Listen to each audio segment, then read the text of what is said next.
तीसरा टॉपिक क्या है बेटा इसमें? वस्तु विनिमय प्रणाली। क्या है? वस्तु विनिमय प्रणाली। ये जब की बात है जब मुद्रा नहीं थी। जब मुद्रा नहीं थी तो वस्तुओं का लेन देन तो होता ही था। चीज़ें तो जब भी हम खाते थे लेते थे। तो कह रहा वस्तुओं के बदले वस्तुओं, वस्तुओं के बदले वस्तुओं का लेन देन।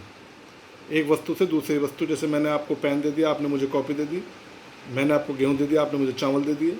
तो वस्तुओं के बदले वस्तुओं का जो लेन देन होता है वो वस्तु विनिमय प्रणाली कहलाता है। अब इसमें एक चीज़, वस्तुओं के लेन देन में एक चीज़ होना बहुत ज़रूरी है, वो है आवश्यकताओं का दोहरा संयोग। क्या है?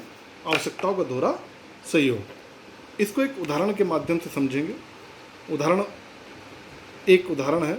उदाहरण क्या है कि जब एक व्यक्ति किसी वस्तु को बेचना चाहता है, बेचने की इच्छा रखता है। क्या रखता है? इच्छा रखता है। मान लो वो व्यक्ति, क्या नाम है उसका? रहीम। क्या नाम है? रहीम। कि रहीम एक वस्तु बेचना चाहता है और दूसरा व्यक्ति जिसका नाम है राम, राम उस व्यक्ति को, उस वस्तु को खरीदना चाहता है। हम नाम अपनी क्लास के बच्चों के रख लेते हैं। चलो,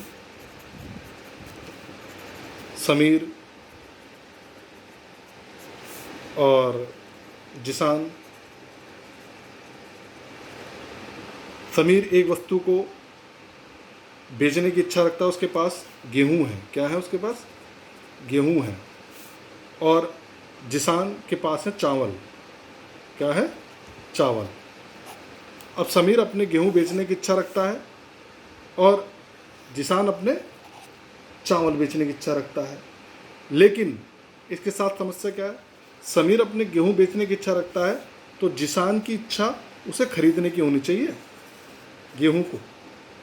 अगर समीर अपने चावल बेचना चाहता है और जिसान गेहूं खरीदना चाहता है और जिसान अपने चावल बेचना चाहता है, तो वहीं दूसरी ओर समीर उन चावलों को खरीदना चाहता है। तो इनकी सेटिंग तो बन गई। उसे गेहूं की आवश्यकता है जिसान को, और समीर को चावल की आवश्यकता है। तो इस तरीके से इन दोनों की आवश्यकता एक दूसरे से पूरी हो गई। तो ये क्या कहलाया? आवश्यकताओं का दोहरा सहयोग। क्या कहलाया? आवश्यकताओं का दोहरा सहयोग। दोहरा सहयोग। तो उसको उसकी वस्तु की आवश्यकता थी और उसको उसकी वस्तु की आवश्यकता थी। वो उसकी वस्तु को खरीदना चाहता था और वह उसकी वस्तु को। लेकिन कई बार समस्या पैदा हो जाती थी। समस्या कब पैदा होती थी? कि समीर गेहूं तो बेचना चाहता है लेकिन बदले में चावल नहीं चाहता। उसे बदले में क्या चाहिए? उसे बदले में चाहिए चीनी। तो ऐसे समय में आवश्यकताओं का दोहरा सहयोग नहीं हो पाता था। तो आवश्यकताओं का दोहरा सहयोग क्या होता है? जब एक व्यक्ति अपनी वस्तु को बेचने की इच्छा रखता हो और दूसरा व्यक्ति उस वस्तु को खरीदने की इच्छा रखता हो। तो जब दोनों का आपस में एक दूसरे की इच्छा मिल जाती है तो ये आवश्यकताओं का दोहरा सहयोग कहलाता है।